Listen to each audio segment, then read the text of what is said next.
Another week, another new episode of Classroom of the Elite, this time with Season 3 Episode 3, which adapts Volume 9. And surprisingly enough, we're off to a pretty decent start when it comes to cut content, considering this episode only adapted around 90 pages, which is less than half of what the previous two episodes adapted. Along with this volume being fairly shorter in length compared to the previous one, things are honestly looking pretty good. Still, that doesn't mean the episode doesn't have the usual pacing issues and important moments being cut, such as Ichinose joining the student council, Arisu meeting with Kushida, Class A and B almost getting into a physical fight, along with Ayano Koji stalking Ichinose while he's the one getting stalked himself. Continue watching the video until the end to know about all these amazing moments, and comment down below if you have any questions about the episode. And now, without wasting any more time, let's dive in. So, the episode actually starts with adapting Ichinose's monologue from the first chapter.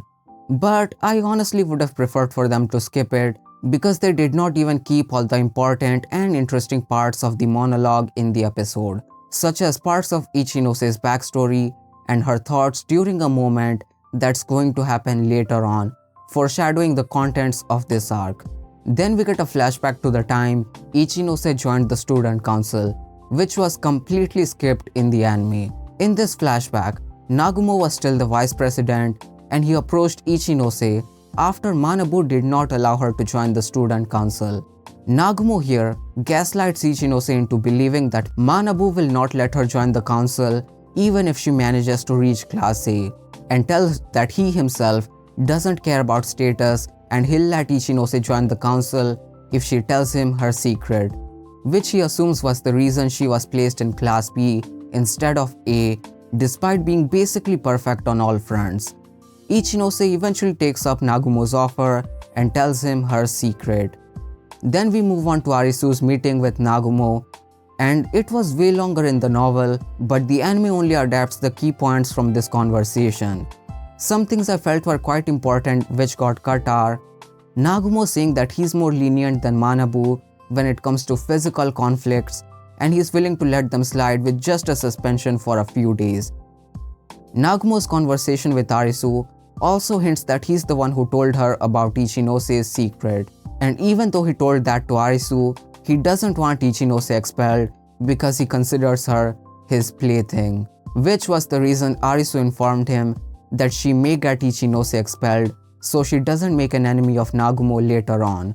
But even though Arisu says that, Nagumo feels like Arisu doesn't fear him at all, and thinks about how interesting the first years are considering Ryuen also did not fear him at all. Last thing which got cut from this scene is Nagumo asking Arisu if she knows anything about Ayano Koji, to which Arisu plays dumb and leaves. And on the way back, she notices another first-year student around the council room, and it's none other than the two-faced bitch Kikyo Kushida herself. Kushida says that she's thinking of applying to the student council, but Arisu feels like the timing is off considering they had just come back from the camp where Nagumo played dirty and almost expelled a third-year student for fun, and starts thinking that Kushida is way too spotless and starts to suspect her. The classroom scene and Arisu coming in to meet with Yamauchi were pretty much the same, aside from this being the moment where Horikita tells Kyo about the rumors regarding Ichinose. The LN also tells us about the rumors which are being spread, and they say things like Ichinose has violent outbursts, she has a history of theft and robbery, she's engaged in paid dating, and last but not least, they say that she has a history of drug usage. Next up is the scene where Kyo is hanging out with his friend group. Here Haruka gets a call from Akito. I assume most anime onlys don't know about him cause the anime cut out all his moments, but he lets the group know that there might be a fight between Class A's Hashimoto and Class B's Kanzaki. And in case anime onlys don't know Kanzaki, he is Ichinose's right-hand man and also had most of his lines cut in the anime. Him and Akito are some really underrated characters, so I'm really sad the anime onlys won't get to know about them.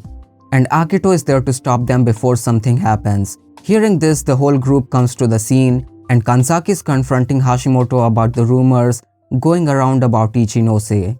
Hashimoto first acts like he doesn't know about them and tries to get under Kanzaki's skin, but he eventually confesses that he's been going around spreading the rumors about Ichinose. However, he says that he was not the source of these rumors, he's just simply spreading them around. Eventually they both leave and Kyo notices Hashimoto acting weird towards him, which was because of what Nagumo said to him at the camp.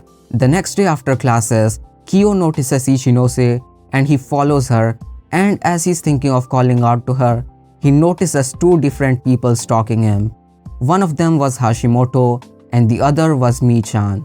Mi-chan comes out of hiding and goes in to talk with Ayano Koji, and Hashimoto eventually passes them both and goes towards the dorm.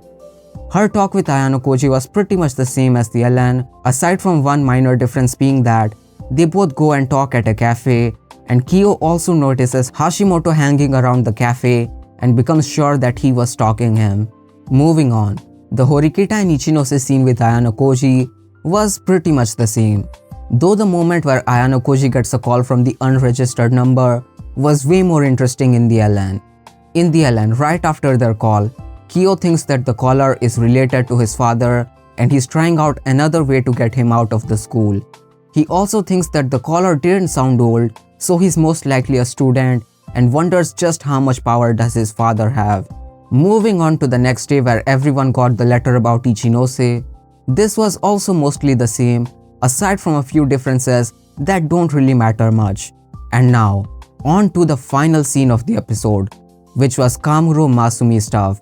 And I have to tell you guys, as a top 1% and possibly the only Kamuro fan in existence, I have to thank the director for some really creative and unique shots which we got during this scene. They really add a lot to the story, and I have to automatically give the episode a 10 out of 10 for amazing direction.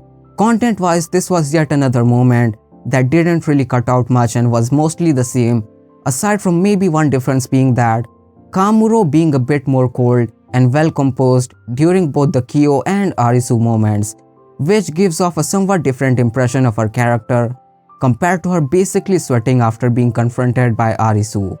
And that is basically all the cut content / changes for this episode. A surprisingly decent episode which I did not expect at all. Please leave a like on the video if you enjoyed it. Check out my videos on the previous episodes of this season. Also consider subscribing to the channel for more Classroom of the Elite and just anime content in general. Have a nice rest of your day and hopefully see you guys in my next video.